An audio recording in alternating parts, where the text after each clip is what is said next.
Hello. Hello, everybody. How are you? It's so good to see you guys. Hello to my lovely audience. I thought I would start this stream by clearing up some weird misconceptions.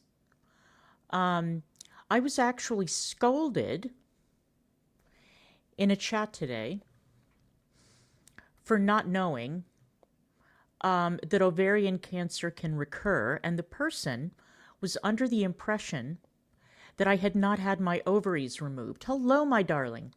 Hello, my darling. I had my ovaries removed in 2013. So, yeah, when you have your ovaries removed, it does kind of come as a surprise when you have a recurrence of ovarian cancer. All right, so I'm going to drop that subject and proceed to the topic at hand. So I've got a whole bunch of really good videos today. Now, an incredibly annoying white savior has been insisting that I have a one-on-one conversation with an individual who is a troll and an A-log, who was part of a community that covered for a predator who preyed on a 13-year-old girl, and they covered for this predator for quite some time, so I think I'll pass, okay? So instead of talking to somebody unreasonable and crazy, I thought that I would play some videos today of people who are reasonable and not crazy, okay? On the subject of race, the subject of where we're going as a country. And I'd like to start off with this lovely content creator. She is one of my favorites. This is a woman called Teacher Therapy. And Teacher Therapy is a fantastic content creator who I adore. I'm going to leave a link to this video in the chat so you can go subscribe to her. Teacher Therapy has uploaded some fantastic videos about disciplinary problems in schools, ranging from public to private, underfunded and well-funded. She's talked about problems with kids in the UK, and it's amazing how the problems seem to be universal, with Gen Z in particular. So this lovely lady uploaded a fantastic video that I would like to play for you guys because I think she puts it really well, and it's called Carmelo Anthony, The Downfall of America, Zero Accountability, Enabling Parents, and a Victim Mentality. That covers a lot of ground, so let's hear what this lovely lady had to say. And I would have a conversation with her any time of the day or night, because this is the sort of person I want to talk to. Somebody who's sensible, somebody who has actual work experience, and someone I respect. Not some A-log troll. Let's continue.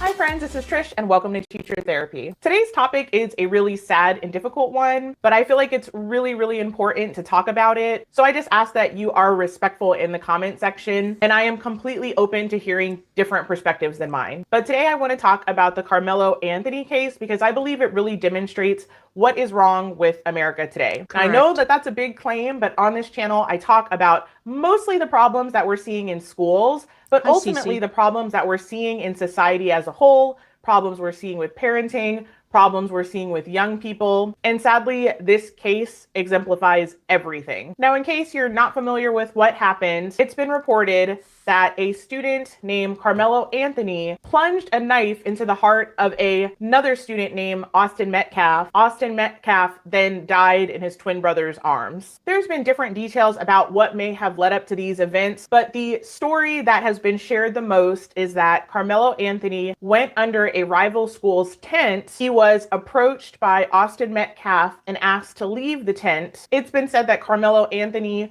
refused. And somewhere along the way, it sounds like a verbal altercation ensued. And at some point, Carmelo is alleged to say, touch me and see what happens, push me and see what happens. And he had his hand in the backpack. And at some point, he drives the knife into Austin Metcalf's heart. And again, this happened in the morning at a track meet with people everywhere. As horrific as this story is, the thing that has horrified me even more is people's reactions to this story. I agree. Very quickly, the killer, Carmelo Anthony, raised over $500,000. He sure There did. were free Carmelo t-shirts made, free Carmelo hashtags made, and quickly, this young person was made into a hero. Very quickly, Austin Metcalf's father, Jeff Metcalf, expressed publicly that he forgives Carmelo Anthony and that he doesn't want this made into a racial issue. Yet Jeff Metcalf's family has been swatted 3 times. That's where people call in false allegations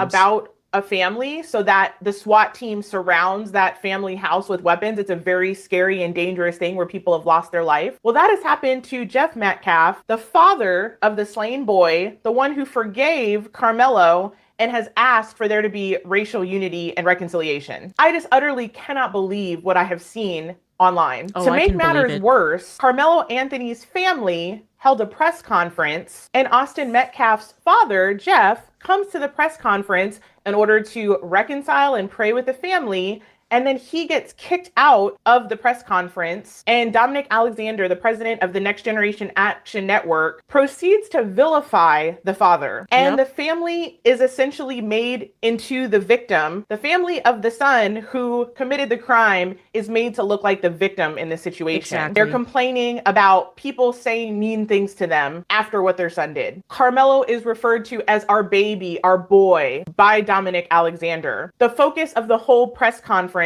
is on justice for Carmelo, the one who took somebody else's life. Right. And Dominic Alexander proceeds to make this whole thing into a racial issue. Of course he did. Talk about being a black man in America and called Jeff Metcalf disrespectful for wanting to come and reconcile and make peace with the family. Dominic Alexander also proceeds to blame shift everyone and everything except for Carmelo. He literally is upset with the school district for expelling the student who plunged a knife into the heart of another student at a school track meet. And Dominic Alexander's qualm is with the school district. He then proceeds to complain about the rain and why the school district didn't stop the track meet for drizzle. I could not make this up if I tried. And the focus of the whole press conference is getting justice for Carmelo. There's just no words. It's hard to put into words how upsetting this is. To make matters more complicated, Carmelo only spent 12 days in jail. His $1 million bond was reduced to $250,000. It's been alleged that a rapper instantly paid for that bail. I'm not sure if that's true or not, but for sure the family has gotten $500,000 or more out of this situation. And my understanding is that oftentimes that money is returned to the family after the trial, regardless of the outcome. So it goes without saying that right now in America, somebody can do something terrible and become famous and supported and get money and somehow be the victim. And as you guys already know, these are the problems that teachers are seeing in schools: the lack of discipline, the lack of accountability, kids being able to do terrible things and still be considered the victim. And in this culture and society that we live in,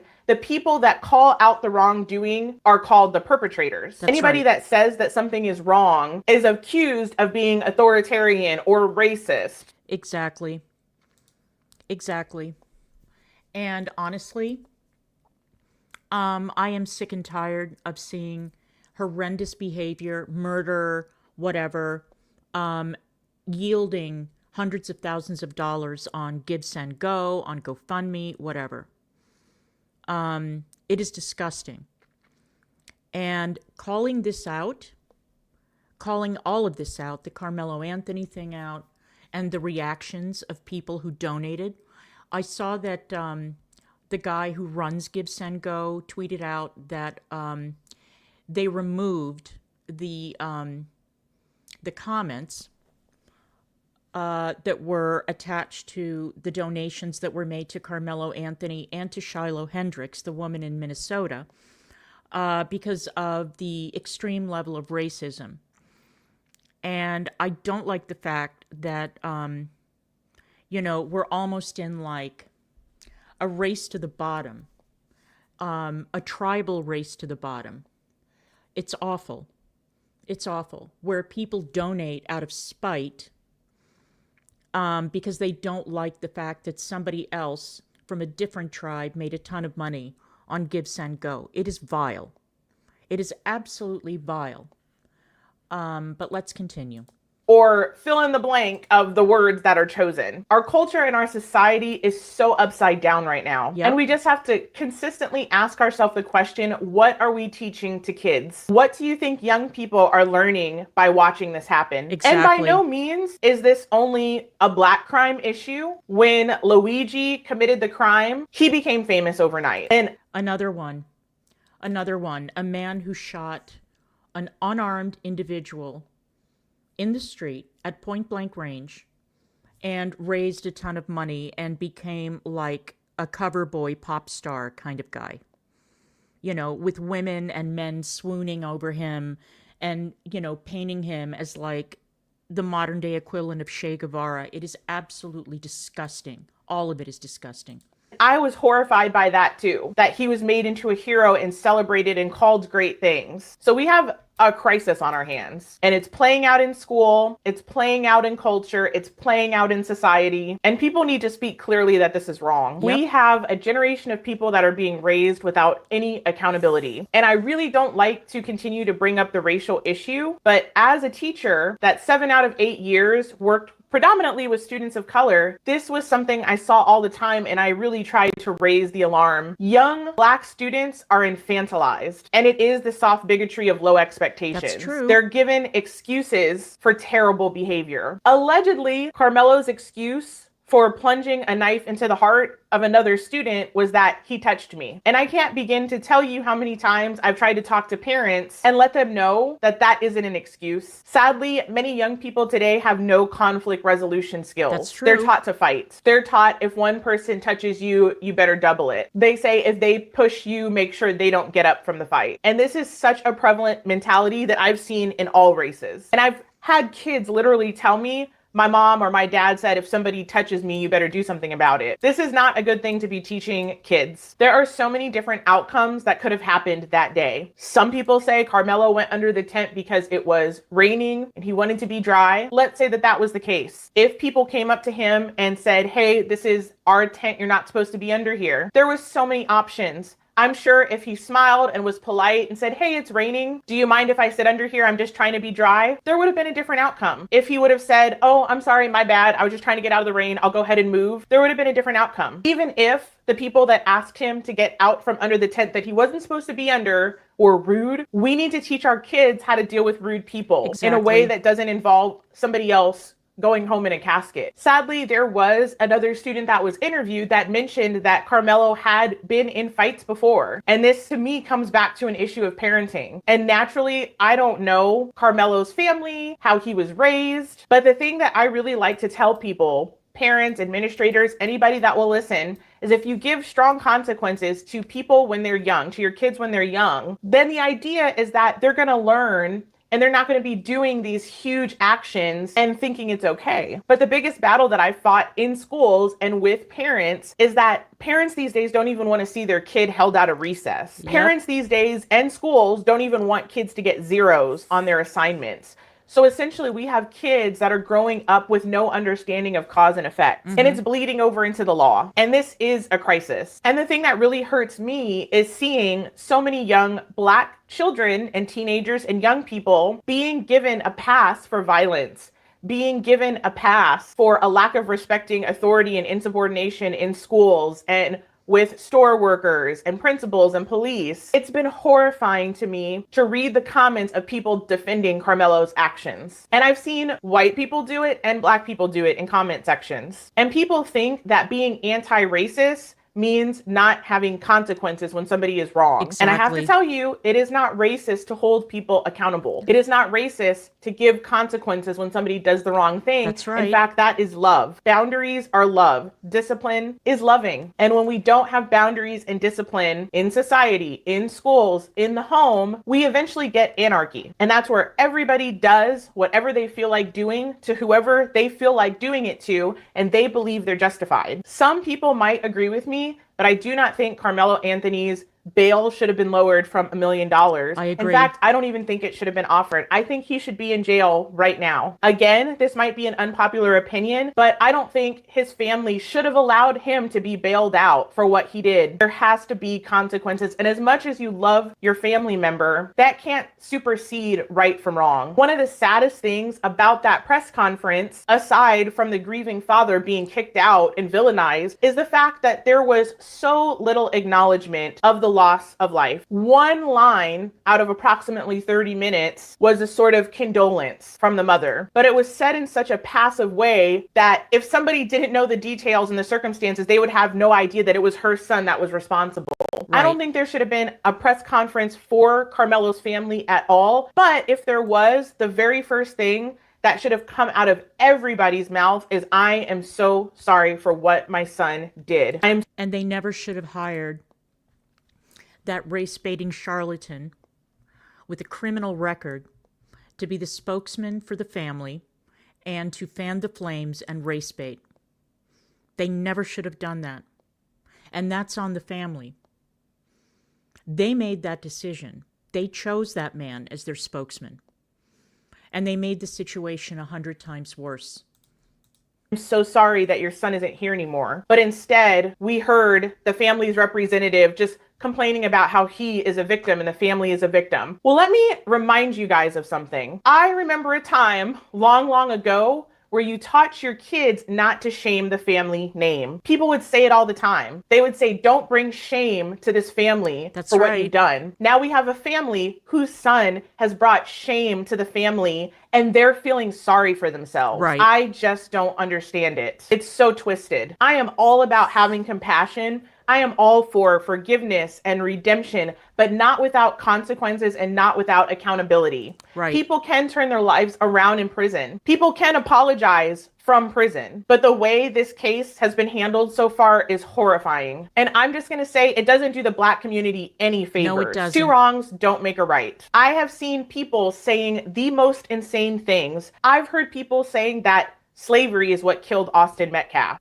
I have no words. One of the biggest dangers for people is to become what they hate. And that is a really disturbing trend that I'm seeing amongst people here in America. They talk about injustice, yet feel free to commit injustice. That doesn't balance the scales. That doesn't cancel it out. I remember how Martin Luther King Jr. said that the dream of his life was for people to be known by the content of their character, not the color of their skin. And I feel like that sentiment is completely gone now. People are judged solely as being good or bad based on the color of their skin. That's right. And I thought we were supposed to be against that. One definition of racism is a belief that race is a fundamental determinant of human traits and capacities, and that racial differences produce an inherent superiority of a particular race. That can go either direction. That's right. And when people online are saying that Austin Metcalf got what he deserved for being white, that is racism. And yeah, it is.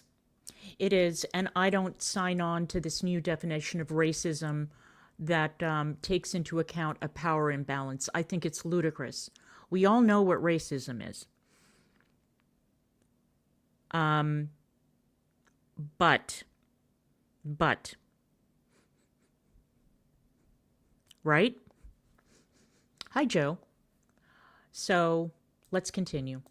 Any race, any color, any ethnicity can be racist. That's right. Contrary to what modern people would say. And my hope is that social media is distorting the reality of what the average person thinks in America, because sometimes insane opinions go viral. So I'm hoping well over 90% of people in America would see this case and not side with Carmelo Anthony and say that what he did was right. Exactly. But if even 10% of Americans think it's right, we're in trouble. So it's got to be up to parents and leaders and celebrities to set the record straight and say, no, we don't condone this. No, this standard is not if you touch me, you get a knife to the heart and it's fine. No, we don't make heroes out of people that take other people's lives. It's the only way to get through this. So I don't know what else to say in this video other than I'm just horrified by what I've seen. I'm horrified by it. And if you have a kid, please talk to them. You'd be surprised about what your kids are taking in on social media. And it's very apparent that morals and values are in big trouble in this country right now. So please talk to your kids. Please don't be bullied by somebody calling you racist. I know people will call me racist for this video. It's happened already. But right is right and wrong is wrong. And it doesn't matter the color of the person that is perpetuating right from wrong. And we've got to stick with that. So that's all I have to say for now. I know that this was a heavy video, but it's just been on my heart so strong and I felt like I had to say something. I love that woman. I think she's amazing, and she has conducted some fantastic interviews on her channel. Teacher Therapy. Please do subscribe to her. I'm going to put the link in the chat again. You know, she is one of that rare breed of teacher that really cares about teaching and really, really cares about young people. She didn't go into it for the money. She didn't go into it for, union benefits or whatever. She's an amazing, amazing woman. And she has interviewed equally brilliant teachers who were equally heartbroken over the state of education in whatever country they happen to be teaching in. All right, so next up, we've got a fantastic video by Nate the Lawyer. And I have a bit to say about this one. So this is NAACP blasts BLM's defund the police for destroying the black community. You go, Nate. Let's hear what Nate had to say. The Oakland chapter of the NAACP is fed up with the anarchy created by the city's soft on crime policies. The head of the group blasting local officials and even calling for a state of emergency to be declared, adding, quote, failed leadership, including the movement to defund the police, our district attorney's unwillingness to charge and prosecute people who murder and commit life-threatening serious crimes, and the proliferation of anti-police rhetoric have created a heyday for Oakland criminals. Of course it is not racist or unkind to want to be safe from crime. So you heard that right. The Oakland NAACP says defund the police is a dumb idea. And they say, finally, enough is enough. Right. We got to live here.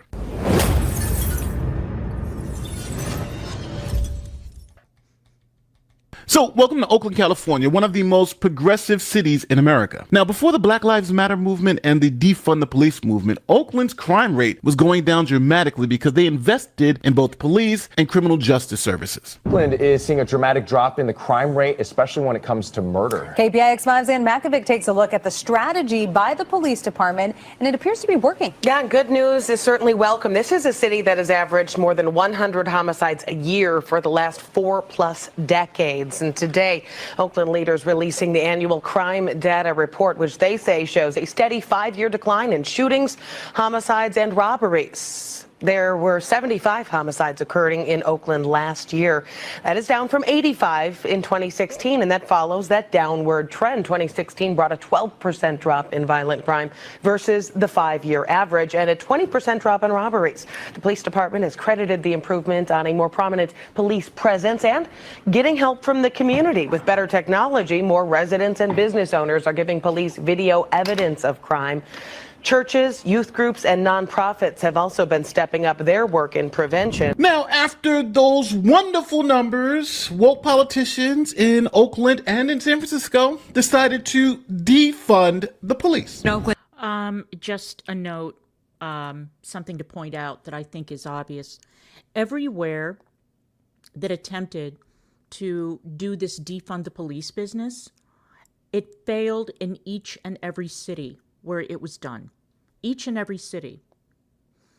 So let's continue. Tonight, defunding the police has become a reality. Hours ago, the council voted to take more than $18 million away from the police department to invest in violence prevention programs. So then a couple of years later, now you're back up to record amounts of crime. There you go, 2023, Let's get right over to Nicole. KPIX5's Ann Makovic, who is live at the news desk on Oakland's increase in violent crime. Yeah, those numbers just released this morning show a reverse of years of falling violence in Oakland. So this is a new disturbing trend. Let's take a look at some of those numbers. There were 6,351 violent crimes recorded in Oakland last year. That is a the lot. highest number in the last 5 years and a 7% increase over 2018. Homicides, aggravated assaults, and robberies were all up. Now, what the politicians didn't understand is that when you defund your police department and those types of services, the people who rely on them most are people in the minority community. Exactly. More affluent communities can pay for private security guards, put up gates, and do those type of things. They have the financial resources to protect their property. But if you're living in a low-income neighborhood and living paycheck to paycheck, you don't have any extra money for security. Your security should be the police department because you pay taxes to have them protect you That's and your right. family. Now, in a irony of sorts, the reason why police departments were being defunded is because activists and politicians believed that the black community wanted to defund the police. Like in this shocking example of Mayor London Breed in San Francisco. She wanted to defund her police department and give reparations to black people living in San Francisco. What could I'm not even possibly go joking. wrong? Yeah, London Breed wants to take $120 million away from the city's law enforcement budget as a form of reparations toward the black community. She said the city has had decades worth of policies, which has basically prevented them from being able to prosper. So here is a look at some of the numbers. The police department's budget would shrink by $40 million in each of the next 2 years under Breed's plan. That is 6% of its budget, and $20 million would be taken from the sheriff's department. Preliminarily, the police chief says most of the money would come from not filling open positions. Vehicle purchases may also be put on hold. For those who truly believe that Black lives matter, it's important that we listen to Black voices. Yeah, but you didn't, though. You didn't listen to black voices. Because the black voices that I was hearing, I was seeing interviews in Chicago, I was seeing interviews in San Francisco, I was seeing interviews in Oakland, of people saying that for example, what is it that I wanted to say? I'm sorry, I'm blanking. When California decided as a whole, as a state, not to criminally prosecute people who had stolen under $900 worth of items from a store, the shoplifting craze went kablooey, and the people who were hurt the most by that were poor people who, like the little old ladies with the shopping carts, who would get on the bus and go to Walgreens, go to Safeway, go wherever to go shopping. And the stores started closing because the shoplifting rate was so high that the stores were like, fuck it, we're just pulling out, And if you see what happened in San Francisco, you see how many businesses were shuttered because of this disastrous decision. Now, that was reversed in the last election. But it seems like the only black voices that these politicians listen to are the black voices of the activists. They don't listen to people in the neighborhoods, They don't listen to the old people. They don't listen to older black Americans who have said consistently in cities across the country that they do not want the police defunded because they are very vulnerable citizens and they want the police there. So it was the younger people and it was the activists who came in, swooped in, persuaded these politicians to adopt these terrible policies. And it was actually minority communities that were victimized because of all this crime. And of course, business owners. But business owners had a very easy solution. They just closed the door to the business and left. So what does the little old lady living in San Francisco or Oakland do when Safeway closes, Walgreens closes, the pharmacies close? Where the hell is she supposed to pick up her medication? Where the hell is she supposed to buy food? At the bodegas at 3 times the cost of a supermarket? It's a disgrace. It's important that we allow Black people to lead this movement. So that's how crazy it had got in the San Francisco and Oakland area. But now, if we go back to Oakland, the NAACP of Oakland said, hey, enough's enough. Crime is out of control. The DA doesn't want to prosecute crime, and the mayor is just sitting there doing nothing. We need more police, not less police, right. And we need help because we actually live in these communities, and they're essentially war zones. Well, let's talk about this new push to refund the police as cities grapple with increased crime. The Oakland, California NAACP and a local church calling for a crime emergency to be declared. The group saying, quote, failed leadership, including the movement to defund the police, our district attorney's unwillingness to charge and prosecute people who murder, have created a heyday for Oakland criminals. And God, imagine that the NAACP had to come out and make this statement. When you've lost the NAACP, you're done, okay? You are absolutely done. Let's continue. End quote. The Oakland NAACP president telling News Nation, everyone is in danger there. You can't go to the grocery stores. You can't put your groceries in your cars. Yep. You can't do anything. We had to say something. We was too quiet. We were too quiet. Hey guys, this is a quick ad, but stick with me because this one is truly wild. His name appeared alongside Hollywood celebrities in international news. Tells the tragedy of the U.S. government accusing you. Now, back to the story. So the NAACP decided to break with the whole BLM and defund the police movement and just said, hey, enough's enough. And we need to throw out all these woke politicians who are pushing these narratives. So they backed recalls of DA Pamela Price and the mayor, Sheng Tao. Amazing. Recall of Oakland's mayor Sheng Tao are intensifying. On Monday, the Oakland chapter of the NAACP announced their official stance on the recall effort. And Sheng Tao is in a lot of legal trouble right now. A lot of legal trouble. That has nothing to do with this. So, okay. And one of the things that I noticed about the people who were showing up to back the recall efforts is that almost all of them were Black. So miss me with that, oh, this is what the Black community wants. We're in a time period, and we've been in a time period for quite some time, not only here, but also in the UK and Ireland, places like that, where there is such a profound disconnect between politicians and the people who voted them into office. Politicians do not listen. They do not listen. They become wedded to a narrative. They become wedded to a point of view, and they refuse to back down from it. They refuse, despite the fact that their own constituents are saying, this is not what we want. This is what we do want. And the politicians don't listen. It is very, very distressing. We, the concerned citizens, therefore demand your recall for the sake of our city's future.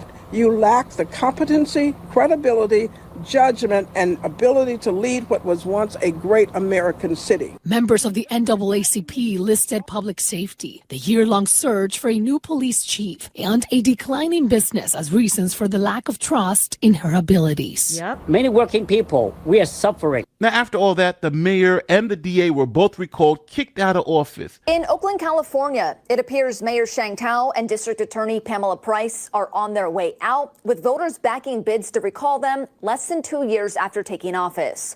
Both recalls are leading 65% to 35%, with 100% of precincts reporting. Now, the people of the city of Oakland elected a new Democrat mayor, but she made it very clear she's not for the whole defunding the police. Thank God. Try doing this a different way, because business owners deserve to be safe like residents do. Downtown deserves to have businesses flourish. Employees and people in downtown want to be able to go to restaurants, want to be able to shop downtown. And so we have to figure that out. We want to make sure that businesses don't have to worry about being broken in.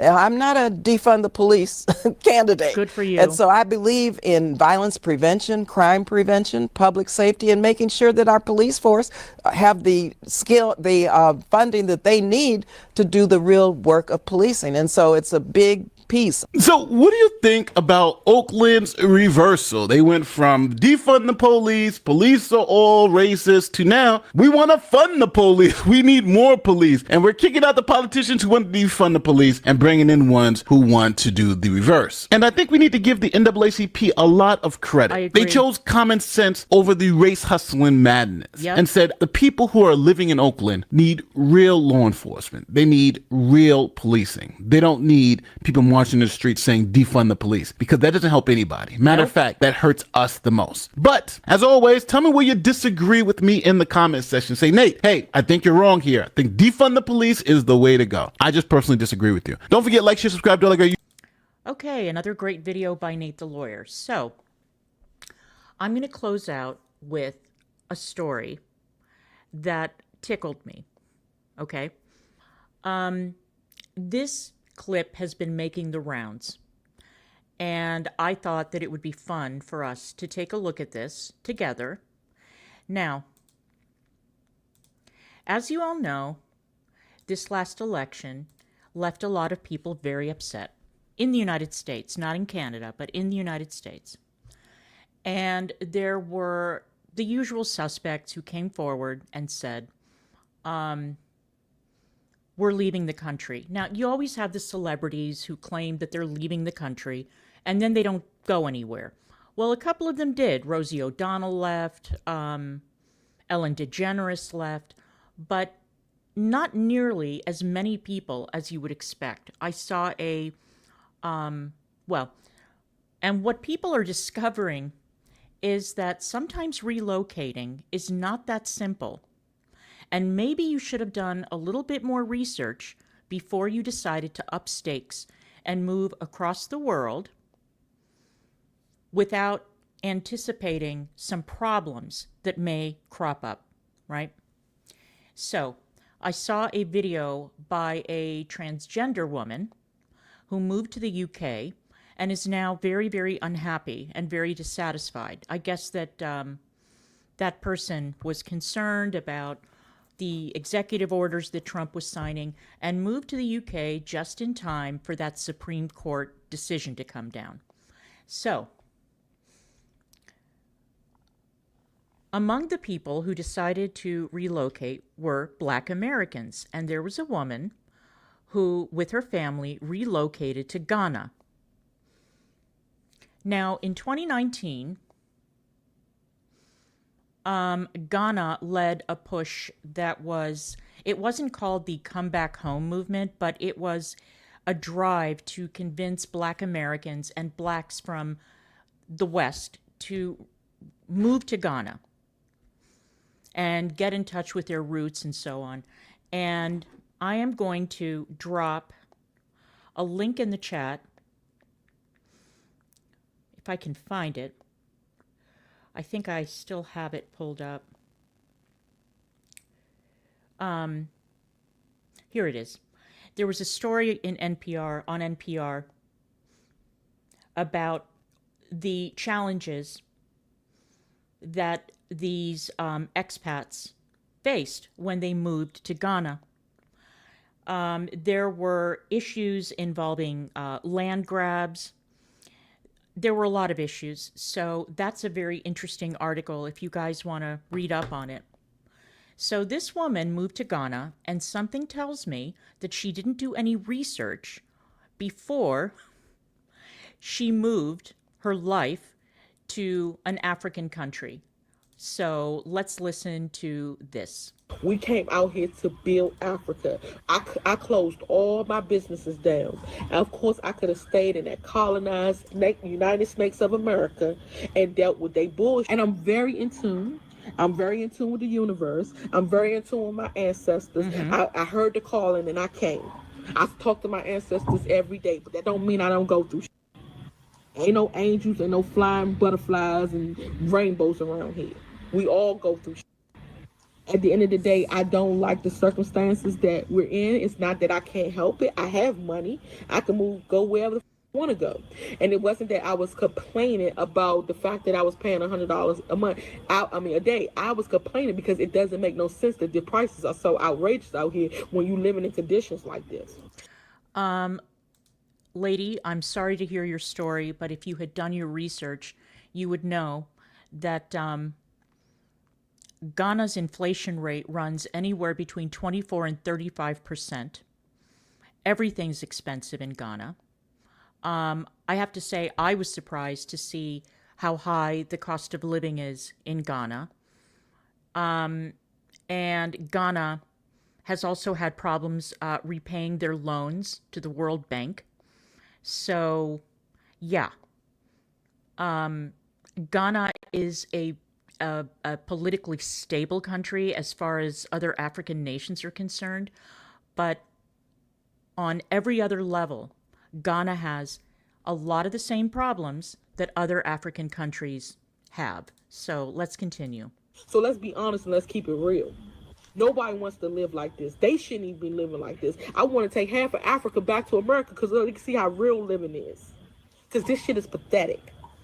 So at the end of the day, for everybody who say I was complaining, I wasn't complaining. I was telling it just like it is. That's exactly what I was doing.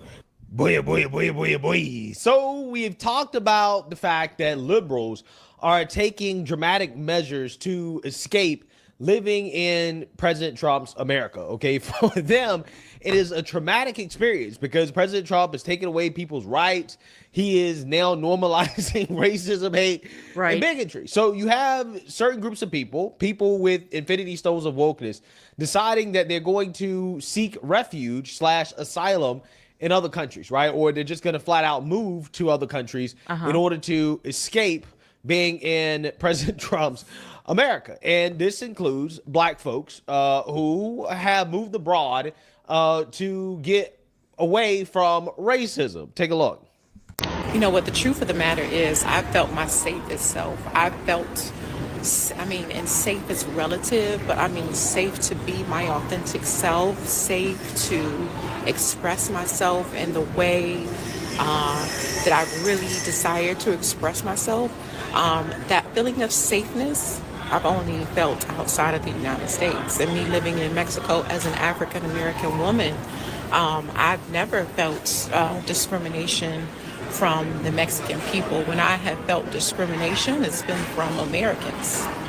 You know, you may not have felt discrimination, but I can tell you that I don't know if I will ever return to Mexico because the conditions on the ground are so unbelievably dangerous. A few years ago, I wanted to go to Mexico City for Dia de los Muertos.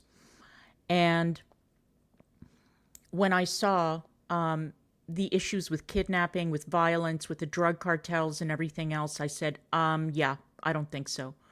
So maybe there's no discrimination, but there are a hell of a lot of other problems in Mexico. Let that sink in. So I recently got a job, and I got a job for a specific reason, to leave. I'm getting out of here. Like, the only reason I wanted this job is because I'm like, I can save money because I can pay weekly. I was like, okay, I can get a check and literally save. I don't need anything. And it took me a while to realize that. I was like, I really don't need nothing right now. All right, you guys. So I'm sitting here driving.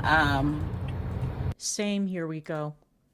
I don't know when or if I will ever return to Europe again. Europe is very, very unsafe. And it saddens me because there are still some destinations that I haven't gotten to. But I'm not crazy and I'm not stupid. And I see what's happening on the ground in multiple European countries. Coincidentally, the countries that I want to visit. And that's a hell no for me. And I see that now even Cancun is not safe. So, nope, won't be going back. Sorry, Mexico. And I'm sitting here thinking about the current state of America. And I think it's time for us to get real about the fact that we may need to find refuge in another country. So I will be booking consultations again. We'll open in my books for consultations again. Are you interested in learning more about traveling to the continent or moving to the continent? Because you guys, if you are Black living in America, it is time for you to get your passport. It is time for you to look outside of the country for a place that you may be able to travel to get away from what's going on. I know a lot of people think that that sounds extreme, but it's really not too far stretched. This guy is doing crazy things in the office. We knew that he was going to do everything he said he was going to do, but people didn't believe him, and now he's doing exactly that. And he's wasting no time, so you don't need to waste any time with making a plan, all right? It's better to plan than to fail. At this moment, it is... I have been all over Europe, but now I am never going to return to the UK. I'm too afraid to go to Germany. I'm too afraid to go to Italy. I'm too afraid to go to Greece. I will never return to France, ever. I did feel unsafe when I went to France in 2019, and I was only there for 24 hours. But what I saw in Paris gave me pause, and I was extremely nervous in Paris, extremely nervous, for many, many different reasons. But one of the things that really drew my attention was when I got off the train at the Gare du Nord and I was walking to my hotel, I saw a lot of aimless young men milling about outside the train station and all over the city. And I thought, well, this is a problem. Clearly, these European countries took in a lot of migrants with nowhere to house them, no jobs for them. And even if you saw like Africans from Francophone countries, they had a better chance of finding work and settling in than, for example, the Afghans or the Pakistanis that I saw who had no job skills, no language skills. They didn't speak French. I would never go to Sweden under any circumstances. I'm too afraid to go to Norway. So, I mean, it's like tick, tick, tick, tick, you know. When I traveled through Europe throughout my life, I never felt unsafe, ever, in these countries. Well, I did feel unsafe in France in 1980. But now, absolutely no way. Forget it. T-minus 30 hours and 38 minutes until I leave the United States. I'm in such a good mood. I'm packing. Yeah, so you see that, you heard that, okay? The grift is in full swing, okay? You have people who are starting businesses telling black folks that Orange Man's so racist, is so bad that you need to go back to Africa, right? Come on back to Africa. Come on home. The ancestors are calling, right? This is what they're saying. And what a lot of people don't realize is that you are very blessed to be born in America. There's not a place on earth that is better for black people than in America. And some people have to learn that the hard way. Like, for example, this woman who is now going viral, even though this is an old video, right? This video is like 4 years old, but I think it's very relevant to the fact that you have a lot of people that are deciding that they want to leave the country. And listen, here's the thing. I'm not against them leaving the country. I just want them to understand that there's a reason why you have people desperately trying to get into the United States of America to come to this country rather than leave the country, okay? Especially people who've actually been abroad and understand that, hey, life in America is truly a unique experience. It is a blessing, okay? And honestly, we should be thanking God every day that we were born in this country, right? You know, it's funny because I have met so many people who went on vacation to Ethiopia, went on safari, went to Cape Town, went to Botswana, went to countries like that, and they fall in love with the continent, which is not hard, okay? Everything. The people are wonderful. The food is incredible. The music is fantastic. The scenery, the wildlife, everything about the continent is compelling and fascinating.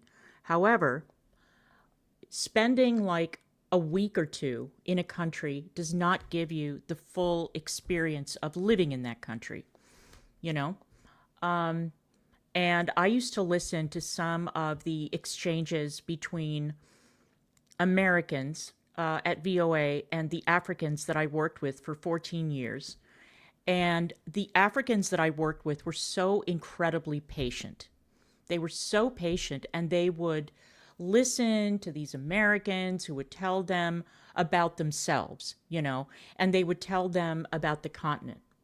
And, you know, my African colleagues would say, you don't know what it's like to live in a country with tremendous political instability or corruption or extreme political violence or, you know, corruption from the top down, you know, people expecting to get bribes for everything as simple as getting a document and you have to pay somebody under the table, or bribing an official in Zimbabwe to let you through customs, or God forbid that you're stopped by the police. And this is the other thing about Mexico. I remember telling some friends that my then husband and I went to Cancun, and then we went to Chichen Itza, and somebody asked, "Oh, did you rent a car?" I said, "Do you think I'm crazy? You think I'm going to drive in Mexico? Absolutely not. You think I want to get pulled over by the Mexican police and I have to start handing out money for them to let me go? Absolutely not. No way. I went with a tour." So, you know, Americans don't understand what living conditions are like in countries like that. They don't get it. You know, they spend a lovely time in Kenya. They go to the elephant orphanage. They go to Mombasa. They have a wonderful time meeting the locals and, you know, having, you know, wonderful meals and so on. And they think, wow, Kenya is it. Well, Kenya also has terrible, terrible problems with corruption and other issues. So, you know, you have to do your research before you up stakes and move across the world to a completely different culture that is alien to you. Because there's no better place on earth to be than America, to be honest with you. And again, this woman had to learn that the hard way. So without further ado, I want to react to it because it is absolutely hilarious. It is one of the funniest videos on the internet. Do, Kay. She moved to Africa to escape racism, and this is her experience. Good morning, YouTube. I tried so hard to stay here in Africa, but I really think my time is up now. I had enough. I cannot afford to live here. I feel broke and I feel poor in Africa. I feel like I'm going to be out there selling some shit soon because this ain't making no sense to me. I pay $130 a day. A day? To drive around in a truck. What? I paid $100 a day to live in a 2-bedroom and the 6 of us. A day? With no hot water, no stove, no refrigerator. The refrigerator broke. Then, on top of that, I got lizards crawling in the bed with me. I live in America in a mansion, and we don't have to put no water on the stove. We got steady hot water, steady electricity, and the only time our electricity get cut off is when we don't pay the bill. And we got it so good now, we got prepaid electricity, so if we forget to pay the bill, we put some money on that prepaid thing, and it comes right back on in 2 minutes. In less than 2 minutes. This shit right here didn't come on for 14 hours yesterday. I can't deal. I love the people. Don't get me wrong. When I'm outside, I'm having fun. I love people. But when I come back to reality, when you come back home, home is where the heart is, right? When you come back home, you're supposed to feel comfortable. You're supposed to be happy. I'm not happy. Every house I look for, the house is expensive as hell. Oh my God. 200, 300, 400, 500, 600, 700, 800, 900, $1 million. Where was this woman? First of all, I don't know if this woman is still in Ghana. I have no idea. Okay. This clip recently went viral and a bunch of people picked up on it. I think it's incredible that she would move to a country that is completely foreign to her without having even one consultation with a Ghanaian who could walk her through all this, because these rents and these fees are insane. They're insane. Now, what I think happened What it sounds like to me is it may be true that you are black and so are the Africans that you are dealing with, but they see you as an American, okay? And I have a feeling that this woman has been cheated by a lot of people in Ghana, you know, who are charging her well over the market price for housing, for everything.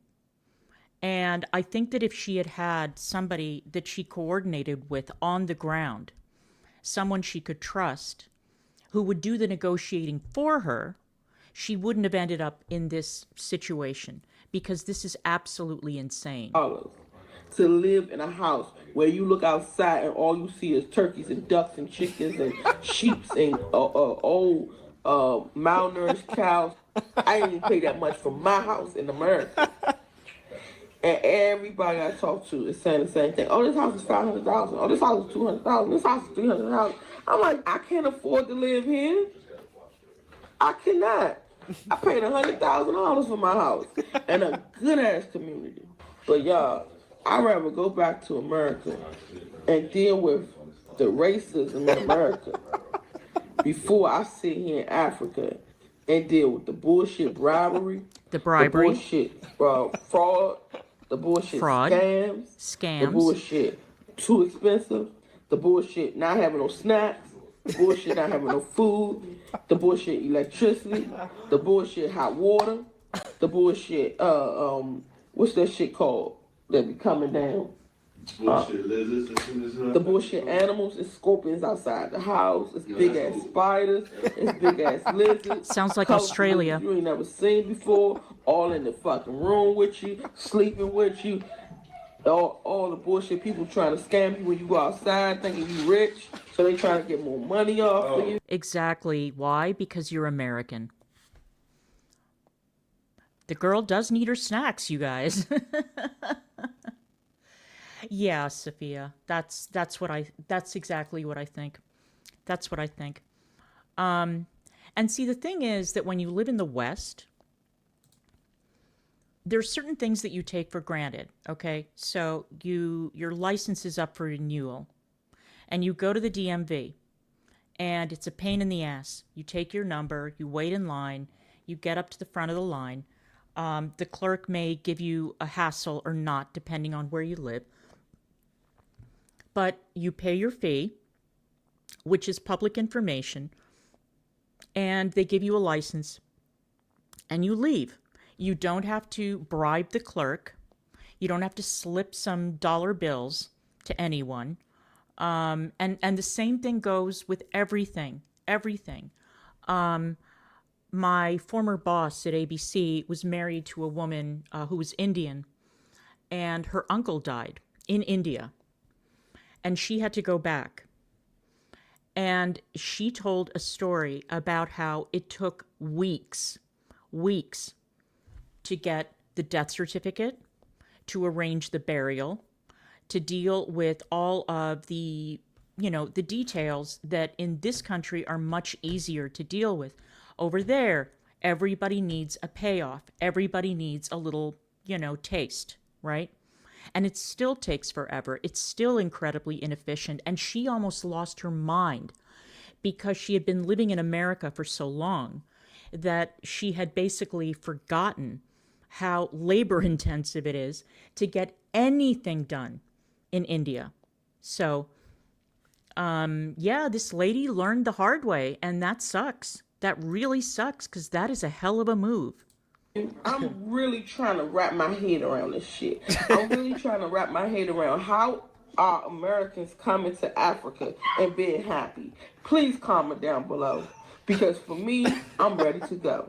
And I always used to say, if it's up to me, it will be. And I'm going to go out to Africa and make shit happen. No, I don't want to. I want to take my businesses back to America. I want to open up shop back in America, open up my dentist office and all the stuff that I was going to do out here in America. Because I was basically telling. So,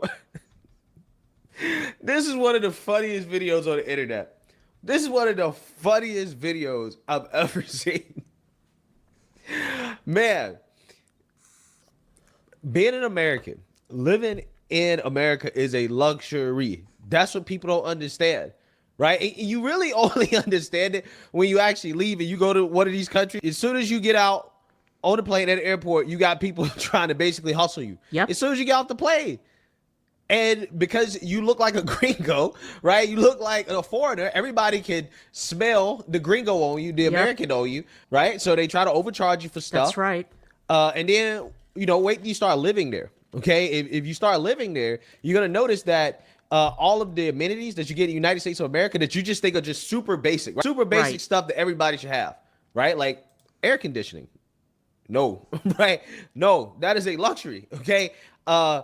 Hot water, hot showers, luxury.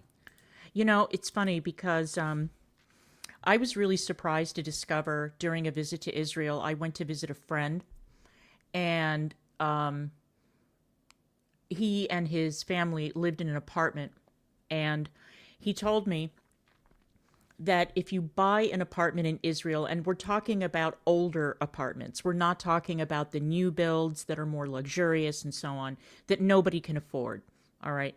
But if you go to a city that's not Tel Aviv and you rent an apartment that is quasi-reasonably priced, all that they sell you is the apartment itself, the walls. That is what you're buying. They don't sell you. You have to buy the refrigerator. Everything has to be purchased separately. Everything. Everything is a la carte. So all the things that we take for granted when we're looking for a place to buy, a place to live, whether it's rental or purchased, in other countries, those amenities that we consider to be basic are considered to be luxuries, and they're not made available. The hot water thing was a big, big issue when I was in England in 1987, where you would get a ration of hot water. And, even in Israel, when I went one time, I was staying in what used to be an apartment building, and you would have to start heating the water up like 15 minutes before you took a shower. And there was no guarantee that the hot water would last for the duration of the shower. So again, there are a lot of things that we take for granted that are just not, standard in other countries. Being able to flush toilet paper down the toilet, down the drain, luxury. No, you have to put the toilet paper in the trash. Consistent electricity, consistent internet, safety, law enforcement. Right? In some of these countries that you go to, the police are pretty useless, right? They can't really help you much if you get robbed, you get assaulted, if something happens. That's right. They can't really help you all that much, right? Like, they don't have that many resources, okay? They don't have that many people that are really kind of dedicated to the job. A lot of these countries, the police are corrupt. Are corrupted. They're corrupt. They can be bribed and stuff like that. They sometimes are committing some of the crimes, right? On people, tourists, okay, Americans. Yep, it happens. that's Mexico. Now, who knows? If you're rich and you got enough money, right?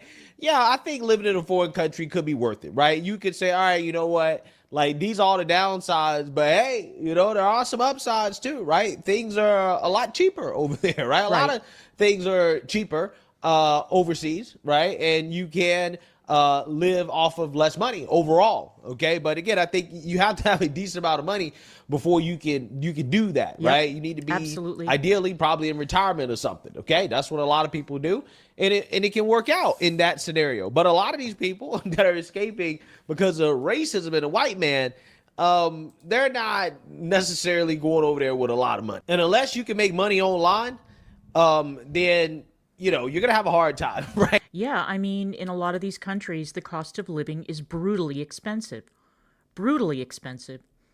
unaffordable.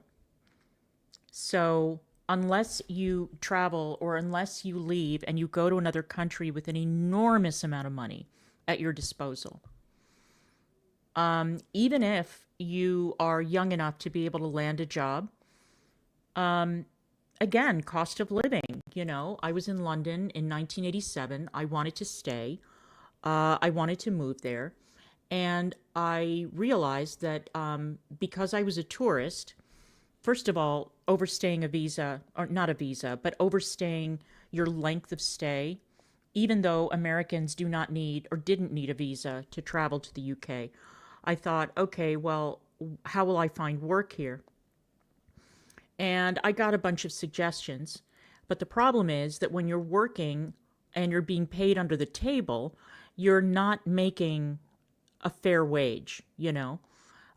So how are you affording to live in an expensive city like London, even in 1987?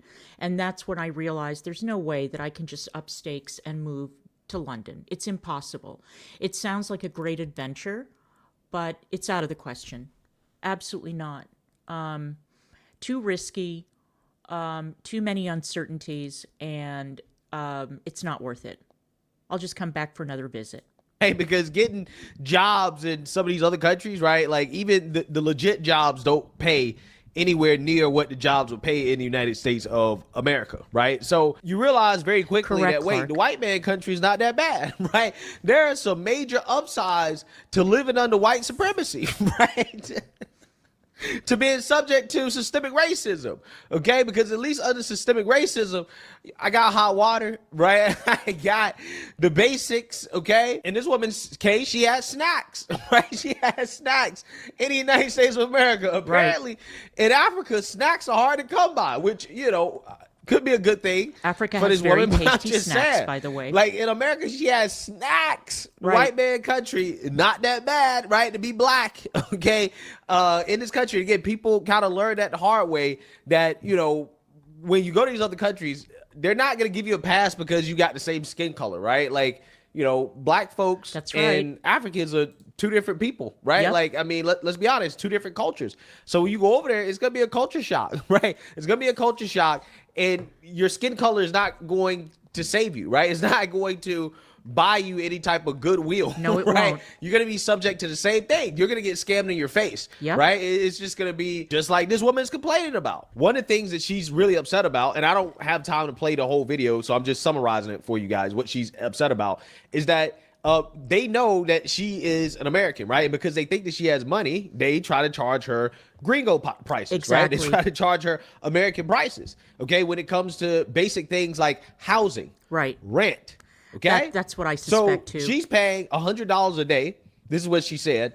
For a place that doesn't have the basic amenity like consistent internet and electricity. Right. Which, by the way, this is Ghana, okay? But it's not just happening in places like Ghana. Like, even if you live in Europe, if you live in one of these countries that have decided that they're going to rely on green energy, like, for example, Spain and Portugal, right? You can be prone to mass power outages that happen for no apparent reason. Okay, at least they don't know as of yet what caused this. But apparently, again, you can be subject to the power just going out for no reason at all. Just, you know, and it's funny because over the past couple of months, maybe, or a couple of years, I've seen more and more people say, oh, I'm going to move to Portugal. The weather is great. The food is great. The people are great. It's a beautiful country and blah, blah, blah. But even in Portugal, you know, even in Portugal, you are going to have problems like what we're about to see. It's complete and total failure. You're looking at a train station in Valencia in Spain that has been hit by a massive power outage that authorities there say is impacting the entire Iberian Peninsula. I would lose my Let's mind. get straight to our breaking news this hour out of southern Europe. And a massive power outage has knocked out electricity across Spain and Portugal, causing chaos at airports, at train stations, and on the roads. The Portuguese national grid operator says all of the Iberian Peninsula has been impacted and that some parts of France were also affected. Wow. CNN's Salma Abdelaziz is in London. Salma. Chaos and confusion. I think those are absolutely the words of the day. Around midday local time in both Spain and Portugal, multiple towns, multiple cities experiencing a complete electricity outage, a complete Yikes. power outage. We're talking about tens of millions of people now who are experiencing a total blackout. You can see what those images look like there on your screen. That means trains have come to a standstill. That means airports are filled with passengers who simply don't know what to do. This is midday, remember, so schools, businesses, shops, restaurants, all of those, of course, coming to a standstill with people. I swear to God, when we lose power for 30 minutes because of a storm and there's an outage, I get really, really nervous. I get super nervous. I hate it. You know, it's wondering when the hell the lights are going to come back on. If I had to deal with this shit, though, oh my God, I would lose my damn mind. Struggling to figure out what's next. Now to that confusion, because the first question here, Becky, is of course for everyone there, when will the power come back? Authorities say they're scrambling to restore electricity in these places. They simply don't know the cause, though, of what's caused this outage. There are investigations underway, but of course the priority is to bring the power back. It's also unclear how widespread this power outage is. You mentioned those reports that these outages may go as far as France. Then you have to remember. And you know, Kay, those people who read Hemingway and think that, you know, Spain of today is the same as Spain during Hemingway's time. Absolutely not. Spain is also very, very expensive because at one point I considered relocating there as well. But no, it's not affordable. Not affordable. Absolutely not. Even though Spain is magnificent. Nope.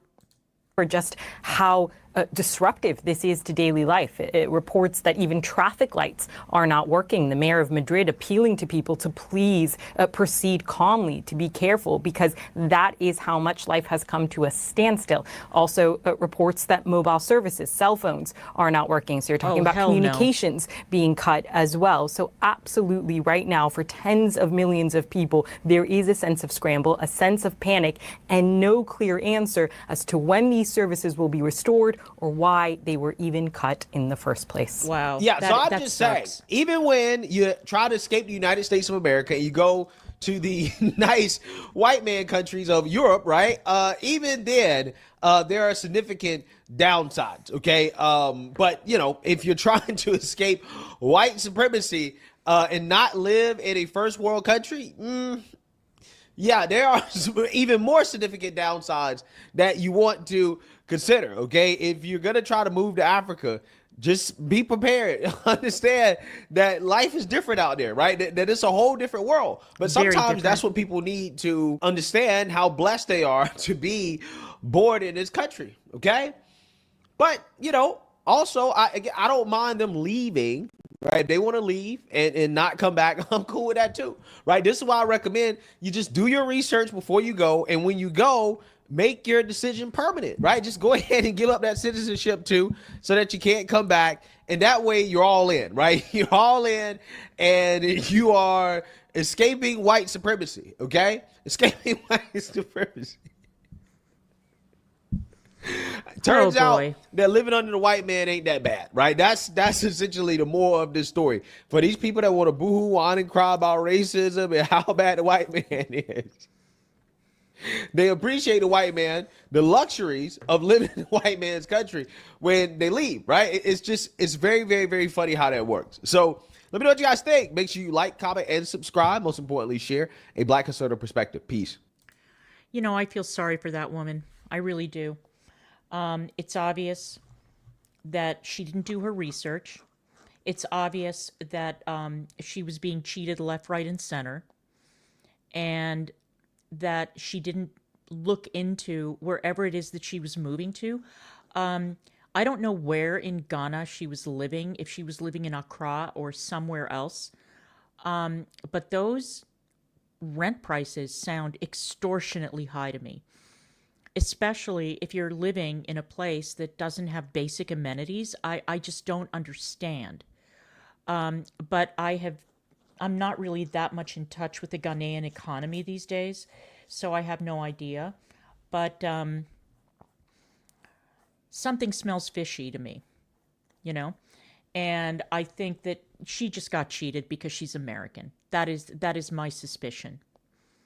you know. So let's see. Okay, you know what? Since I've got you guys here, I'm going to play one more Nate the Lawyer video because I saw this the other day and I could not stop laughing. Because, you know, Nate finds the craziest stories, and I really appreciate Nate's channel for that very reason. So let me find the story that I was looking at the other day. Oh, here it is. Okay. I mentioned this video on stream yesterday, and I think it is hilarious. So let's close out with a funny story, thanks to Nate the Lawyer. Okay, let me bring it up, and let's check this out. These photos show North Bergen Police Chief Robert Farley shaving his arm onto an officer's desk. Other acts include stabbing one of our officers in the genitals with a hypodermic needle. You heard that right. You the heard that police right. chief is alleged to have stabbed an officer in the private parts with the hypodermic needle. Amazing. And that's not the worst of it.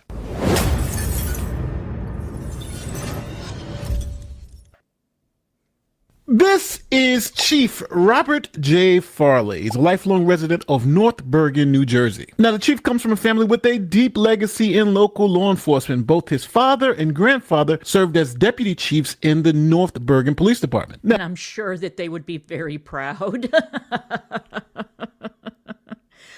of this Michigas. Let's continue. now, Chief Farley has spent his entire professional career with the North Bergen Police Department. Now, on February 1st, 2024, he was appointed as the 11th police chief of the department. In this state, under the guard of the people, shall be God.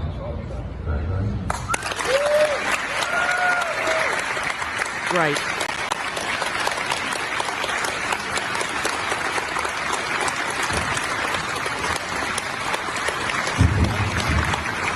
Robert Farley Jr. taking the oath of office, becoming the 11th chief of police in North Bergen's history. Farley follows in his grandfather's and father's footsteps, both of whom became deputy chiefs in North Bergen. Now, the chief supervises about 140 officers who serve 60,000 residents. And as chief of police, Farley takes home a $228,000 a year salary. That is a lot. One of the most interesting things about this story is that Chief Farley was a patrol officer at this same department and had worked his way all the way up to the top. Now, when Farley became chief, he started playing light pranks on the troops. Now, about a year into his tenure, 5 officers filed a lawsuit claiming that these pranks started getting out of control. Light pranks. Light pranks is how they were described. I'll let you all be the judge. We're following a developing story now out of New Jersey. A police chief there accused of harassment by 5 officers who worked under him. Their allegations disturbing and disgusting. Fox 8 Stephanie Bertini is live in North Bergen with more. Steph? Let's admit it, we love disturbing and disgusting, don't we? I know I do. So I was hooked. As soon as I heard those words, I said, yeah, I'm sticking with this story. Yeah, so first of all, the details of the complaints are so inappropriate. We can't really get into all of the details or even show you all of the images we've seen today here on the air. Now listen, I gotta just pause it right here before we get into the allegations. It's some pretty crazy stuff. And I need you guys to remember, this is the chief of police, Yeah, the remember head that. of the police department. And the things you're about to hear are insane. Now, the first allegation is accompanied by a picture. As you can see, Chief Farley is here with no shirt on. He routinely takes off his uniform and clothing in the office. And he is shaving his body here all over another officer's desk and going to force that officer to clean up the chief's body here. Shaving. Right. I know some of this sounds a little weird, guys. It's not real easy to relay, okay, because it's so bizarre.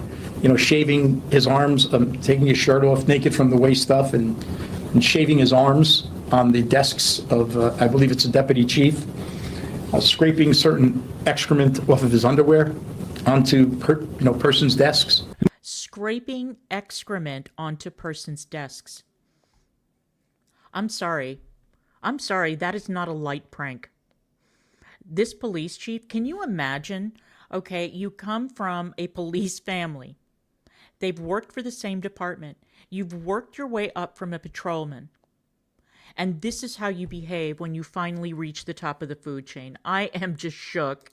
Now, if shaving your arms over someone's desk and scraping things off your underwear and putting it on your employee's desk isn't enough to make you think like, hey, you've gone too far, listen to this. He also tampered with the office coffee by adding prescription medications such as Adderall and Viagra Adderall and Viagra added to the office coffee. Adderall and Viagra. I think that this guy is crazy. I think that this guy needs a psych eval. Are you serious? Adderall and Viagra? Oh my God. I mean, he's lucky. He's lucky that this didn't cause a major problem, that nobody had a heart attack, that nobody had health repercussions, serious ones, from this bullshit. But go off, King. Causing staff to inadvertently experience the effects of these substances without their consent. So if you didn't hear that right, the police chief is spiking the morning coffee with Viagra, and officers are walking around all day with hard-ons. The police chief is insane. And we're not done with the allegation. See, the police chief decides to call a staff meeting, pulls everybody into a room, makes sure that everyone is comfortable, pulls down his pants, and then takes a poop on the floor. The officers also say he pulled it. Okay, but again, that's not all. I mean, this guy, why? Never mind. I'll just let the video play, okay? His pants down and defecated on the floor in front of his entire staff. On several occasions, he has thrown eggs in fits of anger, creating additional messes for staff to clean up. Now, you're talking about being drunk with power. Just imagine being a cop on the job and the police chief orders you to do his daughter's homework. Farley would damage things in the office, and they claim he would order officers to complete his daughter's homework. The officer's attorney spoke to reporters. We have never seen anything that comes anywhere near this. Now, you would think all this would be confined to the office, but Chief Farley made sure he hit the officers even when they were at home, like sending gay pride flags to officers' homes and sex toys. Officers, when I say nothing to the officers on the job, it actually went so far as to send certain things to officers' homes.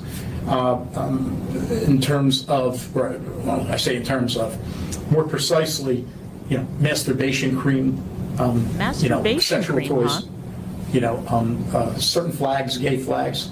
Listen, nobody cares if someone's gay, nobody cares about that. But why a gay flag would be sent by Mr. Farley to one of our officers' homes so the wife and the child could see it and open mail? We have no idea. You'd have to ask him that. Now, I know I say this a lot. I hate saying this so much. It's insane. It's insane. That's why I opened my video with that. But what I'm about to tell you now is insane. See, the chief was playing around, grabs a hypodermic needle, and he jabs a police captain in the balls. Okay, so I want you all to make sure you took that in. I'm sorry, I thought that these were light pranks. A hypodermic needle and stabbed an officer in the groin? Are you fucking kidding? Why is this police chief not in jail? The guy is out of his fucking mind. He's crazy. It just keeps going, doesn't it? With the hypodermic needle. An August incident that is so bizarre, again, defies belief, because he claims that Farley chased him through the office before committing an unthinkable act, writing, "After cornering me in the filing area with no further room for retreat, he sticks a hypodermic needle through my jeans and literally into his genitals." He goes on to say, "The incident draws blood and further humiliates me when I had to explain the incident to my wife." But what Farley allegedly said afterward may be even more shocking. "When I told Chief Farley I was unhappy with his actions, he told me that I didn't know how to take a joke." Okay, I think that, chat, I think that you will agree with me. I think that we're all on the same page here. I would not be able to take this joke. And I guess that most of you would not either, if not all of you. How did these cops put up with this shit for as long as they did? How? This is fucking insane. It is insanity. Seriously, I think that the guy needs a 5150. He's out of his fucking mind. If he thinks this is funny, no. Just imagine having to go home and your wife wants to cuddle with you and get a little frisky and you got to tell her, babe, I can't do anything because my boss stabbed me in the Johnson with the hypodermic needle. Unbelievable. And then when he had the nerve to complain, like, hey, you drew blood, the boss says, hey, you can't take a joke. Now, the officials there in North Bergen said, hold up real quick. Finally. These 5 officers are suing not because of any of this stuff not because of any of these pranks. It's because Chief Farley cut their overtime. We reached out to North Bergen Township. Leaders in a statement said, as per state law, North Bergen referred these allegations to the Hudson County Prosecutor's Office for review as soon as we became aware of them. And we understand that they were subsequently sent to the New Jersey State Attorney General's office. The township will respect the outcome of that investigation. And at this point, none of these allegations have been proven to be true. Now, the police chief was appointed last year, and according to township leaders, well, they say he made a lot of changes in the department, we're told, including clamping down on overtime extension. So it took him a year in office to lose his goddamn mind. I wonder if this guy had a history of behaving this erratically when he was working his way up the ladder. Or did he just get into that uniform and decided, now's the time. Now is my moment. I mean, and they sued over overtime? You must be fucking kidding. And in a quote, that spokesperson also said it's highly suspicious that these allegations have only come to light after Chief Farley instituted these reforms. Now, since this is a legal channel, we have to think about the possible criminal implications of all this stuff. Now, based on the allegation of jabbing the officer in the private area with the hypodermic needle, that could be considered aggravated assault. Of course. You can also extend that aggravated assault charge to the spiking of the coffee in the morning with Viagra and Adderall. Those are prescription drugs. Yep. And you can't just poison people with prescription drugs as a joke. And spiking the morning coffee could lead to a reckless endangerment charge because it was creating a risk of bodily injury. What happens if someone's allergic to some of the medication? They could have really been seriously injured. Now, this was just a quick look at some of the potential criminal liability that could be afforded to this police chief. But I want to make it very clear. At this time, this police chief is innocent. He hasn't been charged with anything. He hasn't been convicted of anything. Which is ridiculous. He should be charged. All of these are allegations and may not be true because they are just allegations. Now I'm going to toss to you. What do you think should happen in this case? Do you think this is likely true? Do you think these cops are just lying because of the overtime? What about the evidence that they've provided? Pictures. You see the picture of him actually with the shirt off doing exactly what they said he was doing, shaving his body here onto someone's desk. Are you one of the people think that these were all harmless pranks, or do you think this was something more serious? Okay, I think you know where I stand. I wonder what the police union's position is going to be. Who are they going to side with? Are they going to come out in defense of this man? Now, maybe it's possible that all these officers are lying, but these are highly, highly specific allegations, and something tells me that they're telling the truth. What a fucking shit show. Absolutely unbelievable. Yeah. Absolutely. Yeah, I know this for a fact. I've seen it with my own 2 eyes.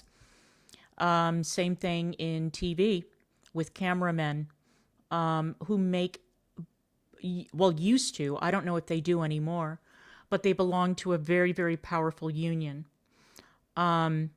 where the overtime, the call time, the double time, the hazard pay. I mean, it was unbelievable what some of these guys were making. Unbelievable. Some of these guys were making almost as much as the anchors. And the poor producers were left with their tongues hanging out.